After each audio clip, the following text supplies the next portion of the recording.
বিধানসভা ইলেকশনৰ আগে আগে কংগ্ৰেছত কোনো নাথাকে, সব বিজেপিতে আহিব। আজিতো কংগ্ৰেছ দলত এক প্ৰকাৰ কোনো মানুহেই নাছিলে, সবেই বিজেপিত আহিছে।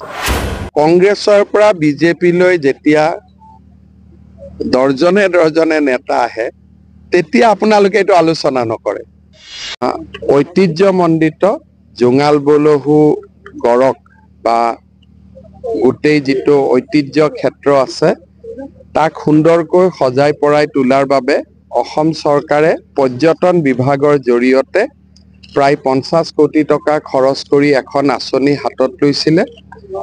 আজিৰ পৰা 2 বছৰ আগতে আঁচনিখনৰ মই আধাৰশিলা স্থাপন কৰিছিলোঁ আৰু বৰ্তমান যিটো ধৰণে কাম আগবাঢ়িছে, ইয়াৰ প্ৰথম পৰ্যায়ৰ কাম আমি অহা বছৰত সামৰণি মাৰিব পাৰিম।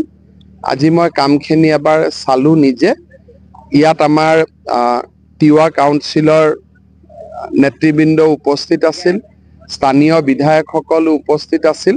এটা আমি পৰ্যবেক্ষণ কৰি প্ৰজেক্টটোক আৰু কি কৰিব লাগিব, নতুন কি এলিমেন্ট আনিব লাগিব, তিৱাৰ পৰম্পৰাগত ডেকা চাং টঙি ঘৰ এইবিলাক কেনেকে আমি বনাব লাগিব, এই গোটেইবিলাক আলোচনা কৰিছো। অহা কিছুদিনত আমি প্ৰজেক্টটো সোনকালে প্ৰথম পৰ্যায়টো শেষ কৰি দ্বিতীয় পৰ্যায়ৰ কামো আমি হাতত ল'ম। ইয়াতে পুঁজিৰ কথা তেতিয়ালৈকে অহা নাই, খালি আমি যি নতুন মাটি পাইছো, ইয়াতে আমি 20 বিঘা মাটি নতুনকৈ একুৱেৰ কৰিছো। নতুন মাটিত যাবৰ কাৰণে বা আৰু কিবা এলিমেন্ট গোট খাই থাকিলে তেতিয়া টকা পইচাৰ কথা হ'ব, কিন্তু বৰ্তমান প্ৰজেক্টটো যাতে ভাল হয় আমি সেইটোৰ প্ৰতি চাই আছো। ৰাজনৈতিক বিষয়টো চৰ্চিত হৈ আছে, বিজেপিৰ পৰা কংগ্ৰেছলৈ।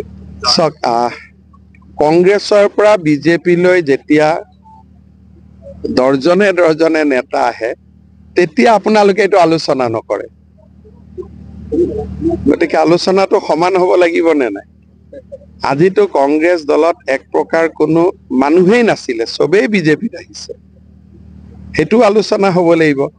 তাৰ মাজত বিজেপিৰো 2-এজন কংগ্ৰেছত যাব, তাৰো আলোচনা হ'ব লাগিব। গতিকে অহা যোৱা ৰাজনীতিত চলি থাকে, চলি থাকিব। কিন্তু এটা কথা ঠিক যে বিধানসভা ইলেকশনৰ আগে আগে কংগ্ৰেছত কোনো নাথাকে, সব বিজেপিতে আহিব।